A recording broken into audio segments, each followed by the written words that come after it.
Hey guys, today I'm teaching you how to compare Flutterflow versus Lovable, the no-code app builder showdown of 2025.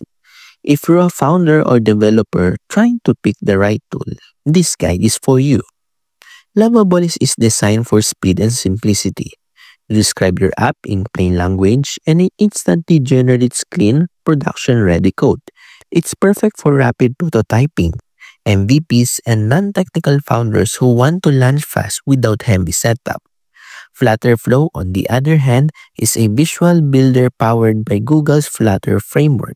It lets you drag and drop UI elements, customize workflows, and connect to Firebase or APIs. It takes longer to learn that Lovable, but it gives you stronger control over design, backend, and scalability. Here's the key difference. Lovable wins if you want instant builds and quick idea to app turnaround. Flutterflow shines if you're aiming for long-term projects with deeper customization and integration.